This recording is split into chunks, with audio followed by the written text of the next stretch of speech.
सर्वसामान्यांच्या हक्काचा आवाज जागर जनस्थान। कादवा सहकारी साखर कारखान्याच्या जवळपास 1400 शेतकऱ्यांचे शेअर अपुरे असून ते थकबाकीदार आहेत। सदरचे शेअर आपल्या मर्जीतील लोकांना देण्याचा घाट संचालक मंडळाने घातलाय। हा कादवाच्या जडणघडीत मोलाचा वाटा असणाऱ्यांवर सभासदांवर अन्याय असून असे शेअर्स कादवाला ऊस पुरवठा करणाऱ्या ऊस उत्पादकांना प्राधान्याने द्यावे असे आवाहन सहकार नेते सुरेश डोखळे यांनी पत्रकार परिषदेत केले। तर ऊस उत्पादक शेतकरी सचिन बर्डे यांनी यावेळी सांगितले की थकबाकीदार भाग भांडवलदारांचा विषय कादवाच्या वार्षिक सर्वसाधारण सभेत विषयपत्रिकेवर ठेवण्यात आला होता, मात्र त्याला सभासदांनी विरोध करत थकीत रक्कम भरून संबंधित शेअरधारकांच्या नावेच ठेवावे अशी मागणी करत वेळ वाढवून देण्याची मागणी केली होती।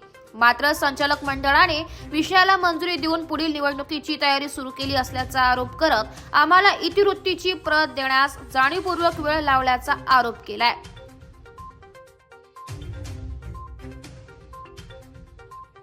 कादवा सहकारी साखर कारखान्याच्या जी काही 23-24ची सर्वसाधारण सभा झाली त्यामध्ये जे 2000च्या आतील थकीत शेअर्स धारक होते त्या संदर्भातला जो काही विषय होता त्या संदर्भात आम्ही पत्रकार परिषदेत घेत आहोत।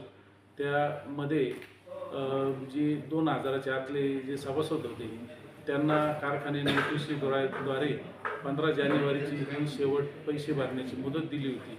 तर ती संपल्यानंतर जे काही शेअर्स त्यांच्या हिश्श्याचे 1400 शेअर्स होते हे आपल्या मर्जीतील लोकांना किंवा ते काही बिगर उत्पादक असतील हे असतील अशा लोकांना संचालक मंडळ हे शेअरचं वाटप करून राहिले हे अतिशय चुकीचं आहे व हे कारखान्याला अतिशय घातक म्हणून आपल्याला संबोधावं लागेल।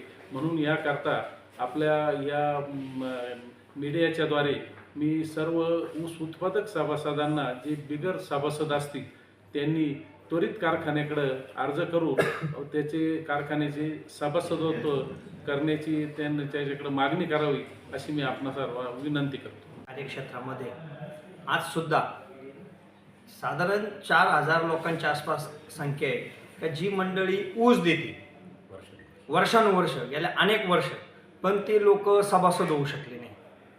म्हणून आमचा प्रयत्न हाच आहे का जी मंडळी ऊस देते तो कोणत्या पक्षाचा आहे, कोणत्या गटाचा आहे, कोणाचा कार्यकर्ता आहे हा भाग न पाहता तो शेतकरी ऊस देतोय ना तो या कारखान्याचा प्रामाणिकपणे सभासद झाला पाहिजे असं आमचं मत आहे। आणि तो जर या संचालक मंडळाने केला नाही, जर चुकीचं शेअर्स वाटप झालं तर आम्ही मगा सांगितल्याप्रमाणे की आम्ही लोकशाही मार्गाने अनेक प्रकारची जी आंदोलन आहे ती आम्ही 100% करू। म्हणून आमचा कारखान्याच्या संचालक मंडळाला एवढीच विनंती की आपण शेअर्स विक्री करताना त्या शेतकरी म्हणून जो ऊस देतो म्हणून त्याचा विचार करा आणि अशाच लोकांना शेअर्स द्या, अन्यथा तुम्हाला येणाऱ्या परिणामांना सामोरे जावं लागेल असा इशारा मी तुम्हाला आज या पत्रकार परिषदेच्या माध्यमातून देतो।